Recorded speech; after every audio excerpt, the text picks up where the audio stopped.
So, if we have to write about the changes or talk about the changes in the last 25 years, I think one thing which is really clear is that sexual violence against children has been very distinctly framed from sexual violence against adults of any gender, really. So that's good because I think the dynamics of sexual violence against children is very, very different from that on adults. The second thing is the fact that sexual violence is actually being given its place in the sun rather than being swept in with trafficking as it was done till the, I would say, even mid 2000s, where if you work for traffic, if you said you wanted to work on sexual violence, they'd immediately club you with the trafficking groups.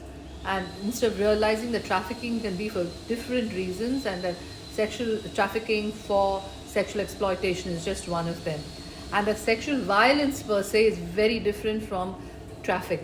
I remember I used to always say you can be very few people will be exploited through trafficking, but almost everyone can be exploited in just a abusive situation, in terms of sexual violence. So I think that distinction was made. The other thing was, I think it was realized that there was no comprehensive legislation to address sexual violence against children, especially considering the fact that boys were also children, are also children rather, and that the procedures in court did not take into account a child's developmental stages. So they expected this little child to morph into an adult witness when in court.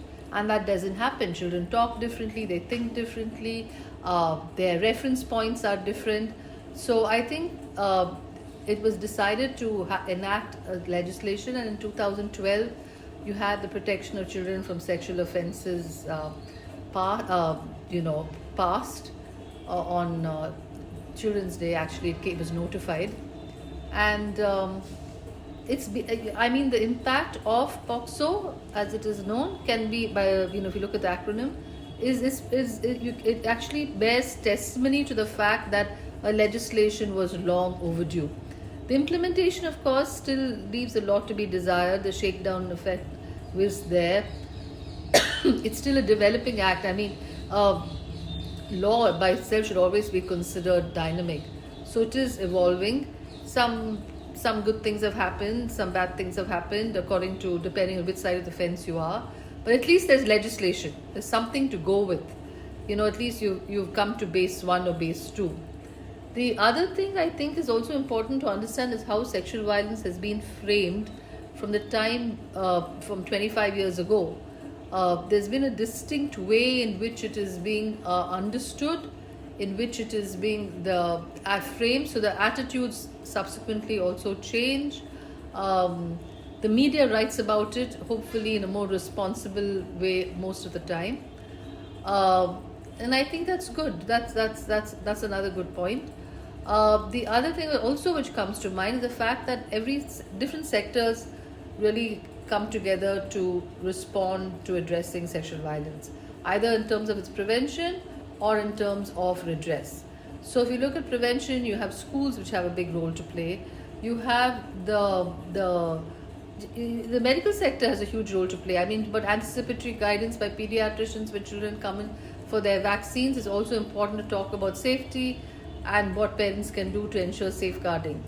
So you have schools, you have hospitals, you have the community initiatives, the village level child protection committee. You have new structures which have come about. The the child protection office, which didn't exist till 2000 and late 2012, is now there. It's a arm of the collectorate which looks at child protection only. So that's a very good initiative. We do have a lot more to go, but I think the framework is slowly taking shape, and different stakeholders have realized their role, and we just keep pushing the cover.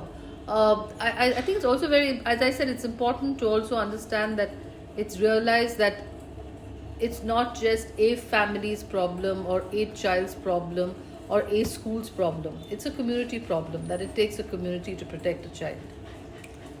Thank you.